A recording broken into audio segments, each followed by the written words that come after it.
nabanggit din ng Pangulong Bongbong Marcos doon sa mga ICC investigators na po pwede sa pumunta dito sa Pilipinas as an ordinary citizen. Pero naniniwala ka ba dahil ang pahayag naman ni dating Senador Sonny Trillanes ay nakapunta na dito yung mga investigador ng ICC at nakapangalap na ng mga impormasyon mula sa mga biktima nitong war on drugs. Ano masasabi mo doon? Well, nagsalita na rin pong ICC eh. Tinanong ng Star ang ICC. Alam niyo naman, pahayagan ko yung Star, no? We do not comment because our activities are confidential. Now, ayaw nyo man o gusto nyo man si Sonny Trillanes, ang totoo niyan, siya tumayong complainant labang kay Presidente Duterte, bagamat yung sarili niyang abogado, bago namatay, sabi, ay pera-pera lang yung kasong yan. Kaya lang, patay na si Jude Sabio, di ba?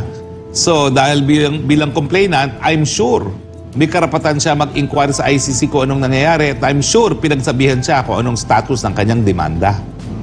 Hindi mo pwede ipagkait sa biktima yan. Hindi umano'y biktima. Okay? So, ayun. Ang ICC ayaw magkomento dahil ang kanilang gawain ng investigasyon confidential. Hindi talaga sila magpapaalam. Lilinawin ko lang po ha, yung kooperasyon kasi, pwedeng kooperasyon kung kinakailangan mo ng service of summons at saka ng yung mga yung duces tecum, okay, na tinatawag, yung mga pagpipresenta ng mga dokumento at iba pang mga physical evidence.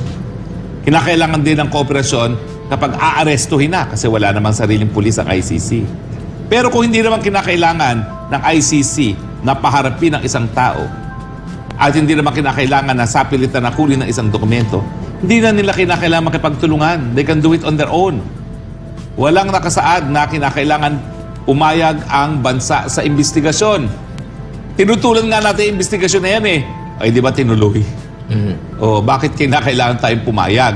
Kaya ako'y natatawa doon sa mga sinasabi, hindi tayo makipag-cooperate sa investigasyon. Ay, ayun, sabi ng complainant, tapos na. So ngayon ang issue, hindi naman nababanggit kung makipagtulungan sa pag-aresto kay dating Presidente Duterte at kay Vice President. Ang sabi ni dating Presidente Duterte, hayaan yung taong bayan magdesisyon kung ipa-aaresto ako ng aking mga pinagsilbihang mga Pilipino at dalhin doon sa isang dayuhang bansa. Sinabi ng pangalawang Pangulo na ang pinakamainam na paglalarawan sa samahan nila ni Romualdez ngayon ay ang naging pahayag ni Senator Amy Marcos. Marami ang hindi nakakaintindi kung bakit inaatake mo ang kaalyado ng administrasyon. Sa tanong kung may kinalaman ba ang pagtakbo niya sa susunod na eleksyon sa issue nila ni Romualdez, ito ang naging kanyang tugon. Hindi ako makaspekulate kung anong iniisip ni Speaker Martin Romualdez. Hindi ko siya kilala na ng malalim. Hindi malalim yung pagkakaibigan namin para makapag-speculate ako kung ano may iniisip.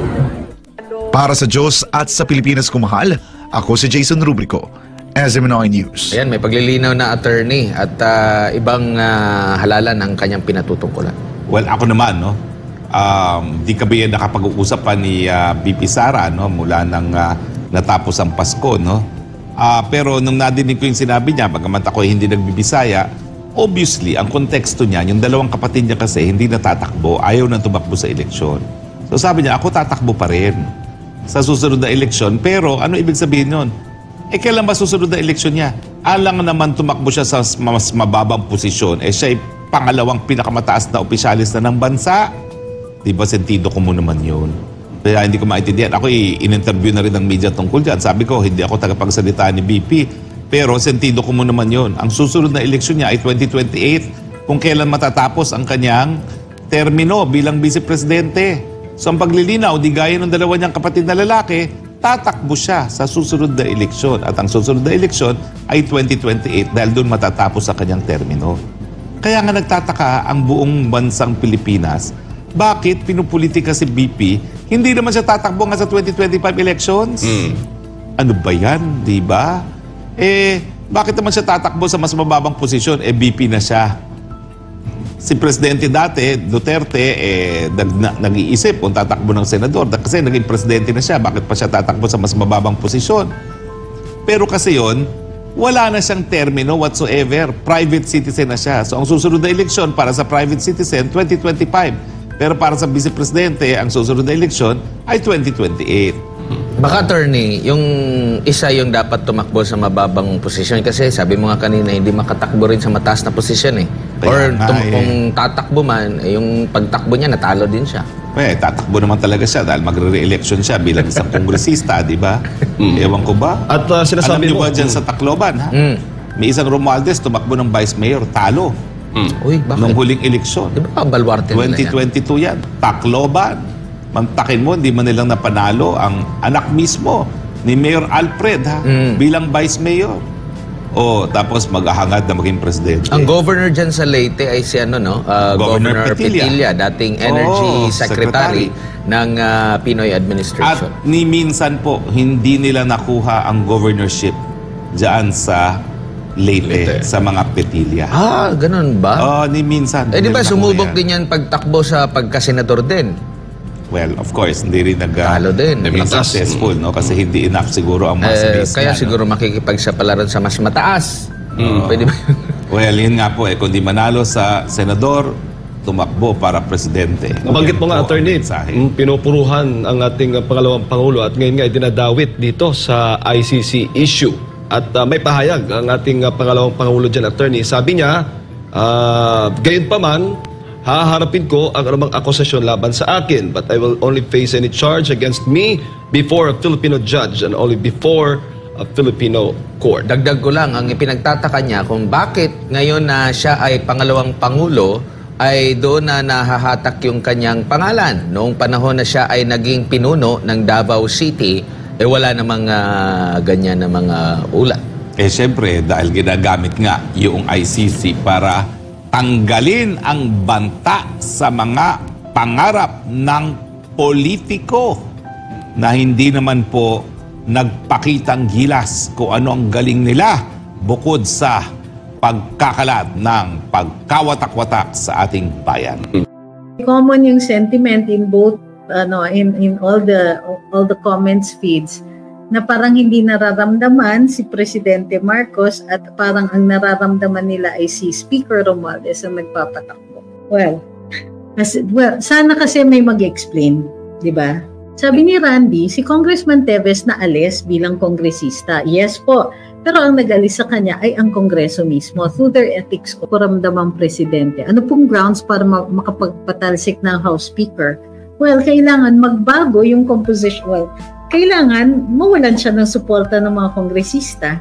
Sabi ni Mandu, may nakausap akong congressman na ang PI ay nasa COMELEC na daw at referendum na daw and no one can do anything na. Totoo po ba na wala na tayong pwedeng gawin? Pwede pa rin naman kasuhan yan. Kasi nga, medyo malabo yung rules dito at hindi naman inabrogate ng Senate, ng Supreme Court yung kanilang dating desisyon. So hindi necessarily abandoned yung Santiago versus Comelec na case. Si J. Fabsky is watching from Japan. Hi po. Si Jay naman is watching from Chicagoland. And thanks for sharing your thoughts. Sabi ni Happy Fam, parang ang ginagawa ni BBM, for so long walang nakikinig sa mga Marcoses kaya nagbibingi-bingihan din siya. Observation lang yan. I think he's just really trying to be very, very careful. Sabi ni Marcelang Bahaghari, nakapasok na ba ang ICC? Totoo po ba? Yan po ang sinasabi ni former Senator Sani Trillanes. So ang nakikita ko dito sa ating comment section, lahat ng tao halos are very dissatisfied. The ones who are here, very dissatisfied about what's going on. Kasi nga naman, sunod-sunod yung kontrobersiya. At ang problema ay hindi naaayos yung mga basic needs ng taong bayan. Pagkain, tubig, kuryente, hanap buhay, yung ekonomiya, good business conditions, transportasyon, internet, which is part of good business conditions. Hindi natin nakikita yon. Ang nakikita natin ay excessive politicking, which hindi naman first time na nangyayari ito. Pero nagkakaroon ng excessive politicking at the expense of the services of government. Halimbawa, yun na nga, pag-atake kay Inday, kay VP Inday. sa kanyang CF. Tapos ngayon makikita natin na naglalaan ng limpak na pera ang Kongreso para sa kanilang halos confidential kasi tignan nyo, nag-lump sum ng ayuda. Ang ayuda normally nanggagaling nga yan sa program. Kasi hindi mo naman napipredict yung mga kung ilan ang magiging disasters. How often you're going to need to supplement yung earnings ng taong bayan, yung pagkakailangan when the extraordinary circumstances would call for it. Paano nila ba predict yun? So ngayon, ang ginawa nila, gumawa ng isang napakalaki na pondo na supposedly panggagalingan ng ayuda at singit po yan ang laki-laking amounts na siningit through the bicameral conference. Ano yung purpose nyon? Kasi kung hindi yan maubos, realign na naman. Anong ibig sabihin ng realign? Kapag at the end of the year, hindi nagastos ang budgetary allocation, magre-revert kasi yan sa treasury. And so, ang gagawin ng ahensya ay i-realign yan. Ang realignment means, ililipat mo yung you either issue a resolution, ipapaalam nyo sa DBM and so on, nagagamitin ninyo yung natitirang pondo ninyo for another purpose in your office, provided that that purpose already has a budgetary allocation in the expenditure program. So, pag posible na i-realign tapos i-allocate as bonuses, as long as yung bonuses na yun ay nandun sa budget. So, sabi nila Galag, silent si PBBM para hindi siya magkamali sa sasabihin niya. Sa dami ba naman ng mali? Bigas di bumaba, drogang bumaba. Drogang bumaba ang presyo. Sabi ni Marcelang Bahaghari, ano po ba ang papel ni Aboiti sa pamahalaang Marcos pagdating sa ekonomiya? Papel? Well, hindi ba isa sa advisors ng ating Pangulo si Mr. Sabin Aboitis? And that's it. Bukod pa doon halos, malaki yung participation nila ng Aboitis na korporasyon doon sa power sector. Ano daw ang symbol sa background? Yan po ang insignia, yung ng Luminous. Yan po ang profile ng Luminous. That's our sign, kumbaga. Yan ang symbol namin. Luminous is our Facebook page. Sabi ni William, yung go signal po ba ng DILG tungkol sa Chacha ay senyalis na may basbas ang administrasyon? Actually, nag-issue ng clarificatory statement, hahanapin ko pa, ang DILG kasi undersecretary po ang nag-issue ng statement na yon. At ang sabi na personal lang po daw niya yon at hindi po yon ang statement ng DILG. Wala daw direktiba tungkol dun sa Chacha, galing dun sa Malacanang, and therefore dapat hindi yon i-construe as the position of the DILG. Sabi ni Ma'am Anita, mas lalong dissatisfied kami dito sa ibang bansa. Puro negative naririnig mo sa mga OFWs about government. Sabi ni Mekus, it is a battle of the cronies that led politics in chaos. Sabi ni Reg, yung symbol daw namin, yung logo. Yung logo namin, mas maganda pa daw sa logo ng PAGCOR. Oo naman, yung logo ng PAGCOR parang parang may lasing na pusa na may nahagis, tapos yun yung naging kinalabasan. Sabi ni Abhishek, para siyang naghihiganti sa mga Pilipino dahil sa nangyari sa buhay nila, kaya ngayon siya ay parang pipi at bingi ng klaseng presidente yan.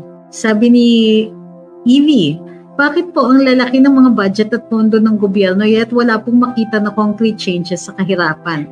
Yun nga po kailangan hindi po kasi maliwanag kung ano yung strategiya nitong administrasyon na ito sa pagpupuksa o pagbabasag ng kahirapan. So dito ang poverty medyo hindi natin nakikita yung programa para malutas yung problema na yon. Magwawala na naman yung mga tolls pag sinabi ko kung hindi katulad ng Duterte administration na napakaliwanag, di ba? Sabi ni Eric, nag-iipon na si BBM para sa 2028 kasi tagilid siya kay Sara. Hindi naman po tumatakbo si BBM. Sabi ni Rene Abanya, patuloy ang pagtaas ng presyo ng bigas, malamang umabot ng 100 ang kilo. Ayun. Okay, so, eto na naman po tayo. Ang wala challenge today. Today's challenge ay for both TikTok, YouTube at saka Facebook. Mayroon po ba kayong nakita na nagawa si Pangulong Marcos na pwede natin ikagalak? Okay? Yun yung statement ha. Meron ba siyang nagawa o na pwede natin ikagalak? Okay? Ako meron akong nakita. Kinundo niya yung debt ng ating mga magsasaka na naka-acquire ng land through the Agrarian Reform Program. Okay?